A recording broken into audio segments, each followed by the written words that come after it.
A big hello and welcome. It's Kate from Zen Stitching, and I'm super excited to join you today for one of our Making Zen artist series. Today, we have the pleasure of speaking with Liz Haywood, who joins us from Down Under. Hello and welcome, Liz. Hi, Kate. Hi, everyone. Hello. It's so nice to connect with you again, Liz. This should be, is it our third or our fourth Making Zen together? I was in the first one, Hmm. uh, and I think I've been in one every year since then. I think we might be getting to our fourth because we've also, in addition to the Making Zens that we've done together, we've also done other collaborations as well. So it's all starting to blur into one big happy One. making fest. But it's lovely that you're joining us again, Liz, because I am a big fan of your work and the most amazing clothes that you wear. And I'd love for you to share with people a little bit about yourself. Sure. Well, I used to be a pattern maker in the fashion industry, and then we moved to the country about 15 years ago. My husband said when we got married that if we had children, he would like for us to move to the country because it's a good place to raise a family. So we moved here with very young children, and then when they went to school, I sort of wondered what I would do. I thought I needed to move sideways in my career because there's not much call for fashion pattern makers here in country Australia. So I started, I finished a book I was writing, and then I ran pop-up sewing classes. And then and at the same time as I did the book, I discovered zero waste pattern cutting, and it looked quite difficult. And I thought, oh, it looks really difficult, maybe, but I'd like to try it. And I just clicked immediately with it. It was so much more exciting and interesting than regular pattern cutting. And about 5 years ago, I decided that I was only going to make zero waste patterns from now on. So now I blog about fashion, sewing, and zero waste pattern cutting, and I make PDF sewing patterns for home sewing that are zero waste or minimal waste. And you've also written one book on zero waste sewing? Uh, Two. Two now. Yeah. This one was the crunch that I decided I was only going to make zero waste patterns from now on. I don't know if that's coming out back to front or No, that's around the right way. It says coming. zero waste sewing. And then as a follow-up, I did a year of zero waste sewing. And if you want to see a bit what this book is like, it was published first as a collection of zines, like little booklets, and the first one's free. So January is free. If you go to my website and have a little poke around, or maybe Kate will give you the link, Yes, and share that. you can see a bit what it's like. And that's so exciting because that was published towards the end of last year. No, the beginning of last year. Was it really? Goodness, time is But flying. it took like it should be called like 2 years of zero waste sewing because that's how long it took. I love it though, and I love the way that you wrote down the writing so that it was in segments or installations or chapters, so to speak. And so every month or so, a new little zine would be published, and people could choose to purchase those individually. And then at the end, the accumulation turned into a book. And which I think is such a fabulous way of writing because it takes a lot of the pressure off trying to come up with this big book all at once. You Yeah, can kind of do a little bit on a regular basis. you're so right. It was a joy to write. Actually, it was just so low stress and so much more manageable because I didn't actually have enough material for a whole book when I started, but I did by the end. It was a really fun way to write a book too. So highly recommend if you've got an idea you want to get out there, even if you don't want to do a book, if you just have something you want to share with people, little zine, it's great. 10 out of 10 would recommend. Oh, I love hearing that. And Liz, are you continuing with the writing process now with the e-zines, or are you kind of putting that to rest for a while and focusing on other things? A bit of each, really. Ooh, what's this first? Yeah. Well, it's I've been noticing in addition to the book that you've published on zero waste patterns, you've also on Instagram also been doing a month of zero waste patterns, which was through the month of March, and it's continuing into April. So that's a really delightful way of showcasing all of the zero waste patterns that you've designed, and I'm thinking maybe made from other zero waste pattern makers too? Or are they No, entirely designs? they were all mine. Yeah. I actually had enough for almost 2 months when I tallied everything up because I have some free patterns on my website as well. And there's some in books and there's some as PDFs and there was some in magazines. So when you kind of rolled all that together, it was a lot more than I thought, really, more than a month. Yeah, that's amazing. So that's 60 plus patterns. I think I'm in the mid 50s somewhere.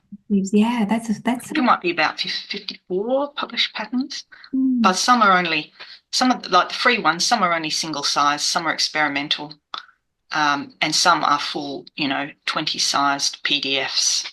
So they were a mixed bag, really. And it's fun seeing the progress on your Instagram site because you can see some which have been really developed, like you say, they've got the PDF and they're for all sizes. And then there are some which are prototypes that you're in the process of working through at the moment. And two that particularly caught my eye, one was the lie down bra that was comfortable to wear, which I thought Oh, was yeah. a fabulous thing to make. It looked very cool. You could wear it as a crop top and or a bra. So I thought that was really fun. And the other thing recently that I think you're working on is eye mask too, a zero waste Oh, mask. I finished the eye mask, wore it daily.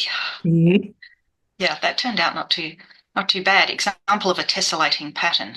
And that one's actually free on my blog from not that long ago. So have a little poke through if you're an eye mask wearer. It's Yeah. actually surprising how many people wear eye masks once you start talking about it. I thought it was like a, thing that movie stars wore, pampered movie star thing. The Uh, glamorous but people. the glamorous people wore eye masks and everyone else just used their eyelids. But actually, quite a lot of people wear eye masks once you start talking about it. It's quite interesting because when you say glamorous eye mask, I instantly go to breakfast at Tiffany's and Tiffany's, you've yes. got I think hers had a frill around the edge, I remember. That's exactly the one I thought of too. yeah, so that's incredibly glamorous. And then I think of the eye masks that people wear on the planes these days, which Oh, yeah. they're not Audrey Hepburn style, that's for sure. They're a bit more utilitarian and don't fit. So I think that's really cool that you're exploring making an eye mask that actually fits.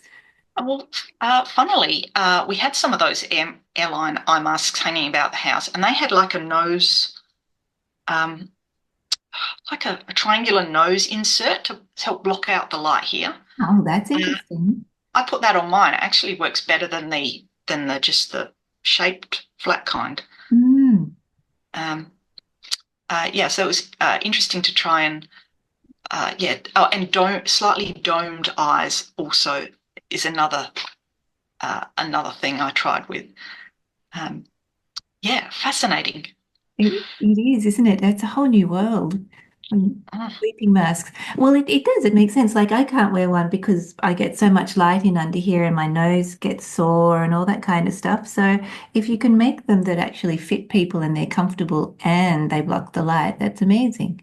Yeah, not all like all eye masks will let in some light. I think it's the degree of light they let in. Mm. But your talents don't stop at eye masks. You're even, so you've got, you know, shirts, dresses, skirts, trousers, all kinds of great things that you have made that you can wear on the outside. You've got some the bra that we were talking about, the eye masks, hats, and the other fun thing that you're working on are zero waste toys. I'd love to hear a little bit more about those. I'm presenting a zero waste toy for my workshop for Making Zen, which I have here. It's Humpty Dumpty. It's a toy for quite a young child. Hello. And it's got quite a old-fashioned, almost like 1930s sort of feeling about it. This one in velveteen for a very sort of sensory kind of soft one. This was my original prototype, which actually is not that different from the finished ones. So it uses a zero waste sewing pattern, but then the rest of the sewing and the embroidery is quite straightforward how you would make a toy. Toys are a lot of fun to make. One of the nice things about having little people in your life, whether they're your own children or nieces or nephews or grandchildren, is toys, right? Like choosing toys as presents or making toys or just playing together with toys. Yeah, a lot of fun. Yes. So in my workshop, I talk about, as well as making one of these together, I also talk about a little bit about the design process of making a zero waste toy and some of the things that I do. And also I've got some sewing tips that might be handy for other things as well, which I share as we go along. Fabulous. And I'm curious because Humpty Dumpty is something that is quite dear to, I guess, many of our hearts growing up with the Humpty Dumpty nursery rhyme. What was it that inspired you to recreate him as a zero waste toy? I started with it was going to be a toy, and then quite soon it developed into Humpty Dumpty. So with zero waste, it's quite hard to start with a sketch. It's a little bit different from traditional design where you start with an idea and bring the idea about. The design comes from bringing it about. So I had a little cutting layer idea that I thought might work, and it was going to be a toy, but perhaps an animal, and then quite quickly it turned into Humpty Dumpty. I love hearing the process. It's almost backwards to most regular design where you draw it on paper and then put it into the three-dimensional. It almost sounds like you're playing with the materials and then it comes into being, so to speak. Yeah, yes, that's what it's like. And interesting, I tried to find out the origins of Humpty Dumpty, that nursery rhyme, because these nursery rhymes are sometimes sort of metaphors for things, like Ring-a-Ring-a-Rosies was the plague or something. Sometimes they have quite dark little backstories. Yeah, and so as far as I could find, I didn't dig that deeply, but as far as I could find, Humpty Dumpty, it was two things. Humpty Dumpty was a name for a cannon in an English battle, which makes sense with the nursery rhyme. Humpty Dumpty sat on the wall, Humpty Dumpty had a big fall. But that doesn't really mesh with the idea of an egghead. But maybe his head was a cannonball. I don't know. And then the other theory that I heard talked about was it was the answer to a riddle, and the answer to the riddle was an egg. And then when the riddle was illustrated, they started drawing Humpty Dumpty with an egg head, which was a dead giveaway for the answer to whatever the riddle was. But it was all a bit murky, really. Sounds like it's gotten a little bit lost in time. But anyway, if you want to, if you've got time and you want to do some digging on the internet, it's kind of interesting to try and find out the origin of Humpty Dumpty and other nursery rhymes. Yes. Oh, it is. It's so fascinating. Like you say, some of them have come from the most unusual kind of things that you'd think for being a kid's nursery rhyme or something like that. And fascinating that you've uncovered a little bit, but at the same time, So you think maybe some of it's been obscured in time. So maybe somebody out there who's listening to this might be able to help guide us in finding some more information about Humpty Dumpty and where he came from. Yes, interested. Yeah. Yes. Absolutely. Oh my goodness. Well, I love the toy that you're making, and that's so cool that it's zero waste. I'm imagining you probably don't need a great deal of material to begin with when looking at the size of him. No, just two small rectangles actually. Probably just like a little bit larger than men's handkerchief size, maybe the same size. Mm. But yeah, you probably have something. You would easily have something at home that you could use. I used this one that I showed you. This is a piece of curtain lining that we had at home. That was fine. Quilting cotton, linen. I tried to stick to egg colours, and there's actually quite a range of potential colours for an egg. But I mean, you could use pink or yellow or, pastels. Yes, exactly. Like And an Easter egg, hey? I know, yes, which is just around the corner. And the fun thing with the shape and the silhouette is if you chose to use a plain fabric, you can do a lot of embellishing with embroidery and stitching and that kind of thing as well, which can help add color and pattern and features. Yes, this is like a blank canvas for your creativity. So if you could leave it plain like this and sort of like this one's the velveteen one, you could let the fabric just do the talking here. Or you could do anything here. This is just the one example that I did in the workshop. But you could use rickrack, or you could use machine embroidery, or any other embroidered hand stitches. I did the back to match. But you could do the front and back differently, or just the trousers. It was one of the really fun parts, was choosing clothes. And stitching it, the stitching part is also lots of fun too. I always like the embellishing, particularly running stitch. It's always a beautiful stitch for adding extra marks. Yes, and so soothing. I just lay on my bed in the afternoon and stitched away. Oh, nice. That's a great way of relaxing. And I'm super excited because you also were alluding to earlier, you're going to do the big unveil of what's going to be the VIP bonus that you're sharing with us as well. Yeah, stand by. Just get it. It's a zine actually, but it's a really little one. This is my my pencil drawn mock-up one because I haven't printed one out to show you for this. But it's one of these zines that folds, this kind that folds like, it's just like a single sheet of paper, and then you fold it to be a fold up. Fun. And it's called Pockets Please, and it contains a pocket matrix, which is a rectangle, and in it is contained a kangaroo pouch pocket, two back pockets, and a pen pocket, all in one modular shape. And it has and it also, so you can draft it from the little diagram in the zine, but I also have if you don't like drafting, a PDF pattern of it, so it's ready to go. And so this zine has a little backstory, because some years ago I was making a pinafore pattern that was zero waste, and I was experimenting with modular shapes. So the idea was that the pattern pieces were squares and rectangles, and you could just move them around to fit whatever width fabric you had. So it was a different way of doing zero waste. And then any offcuts that you had would be usable rectangular ones if you had any. And I thought, wouldn't it be great to have like a giant kangaroo pouch pocket on the front of the pinafore? That would be just so useful.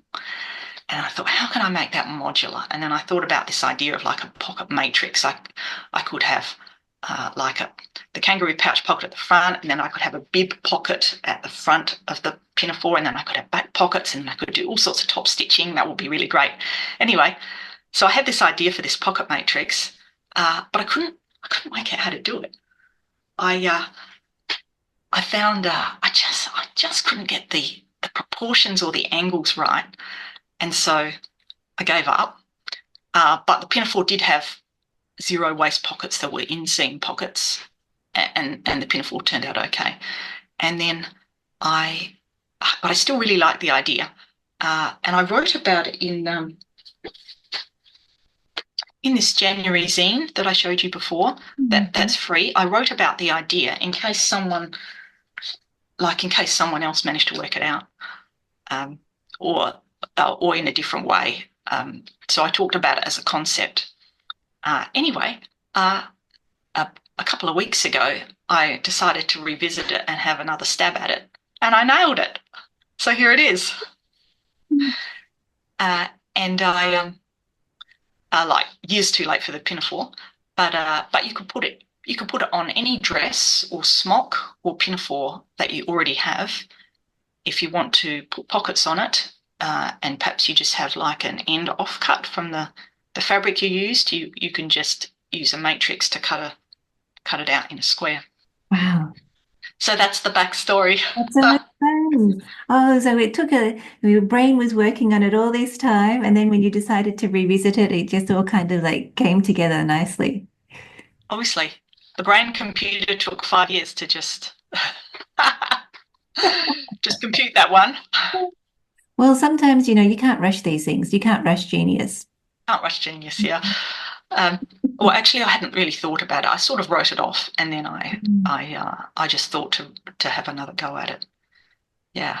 Yeah, I'm curious. So, when you decided to revisit the idea, did it all just kind of like come together at once, or there was a bit of like, how sometimes you might problem solve in your head, or was there problem solving happening on paper, or it just kind of happened?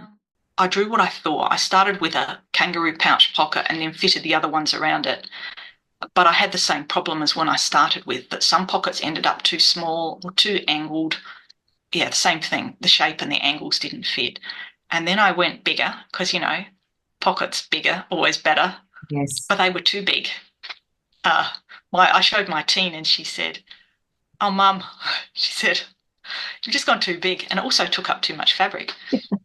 And so then I trimmed everything down and cut one out I cut it out in the paper and tried it on, but then I cut it out in the fabric and tried it on because it's easier to put your hands in fabric pockets than paper pockets, and made a few little tweaks, and then it was right. So I didn't bust it out in one evening and get it right first time. It took some tweaks. It turned out it was possible. Wow. Oh, how fun. Well, that's a big thing to celebrate when you solve that problem that's been there for quite some time. I tell you, the feeling, it's great.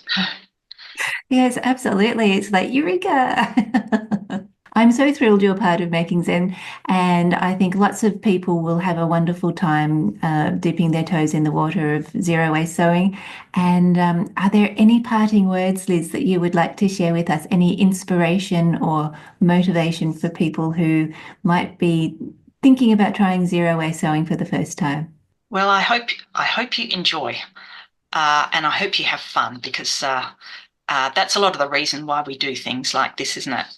That for the enjoyment and fun of creating with our own hands. Yes, absolutely. And doing it together in a community, because this is what the nice thing about Making Zen is, that we're all doing it along with each other together. Thank you for joining me in this creative journey. If you've enjoyed this video, please like, subscribe, and share it with your friends. And if you'd like to learn more about Making Zen, please check out the links below where you can find out all about the workshops and creativity, community, and all that kind of good stuff. Wishing you many happy hours of stitching.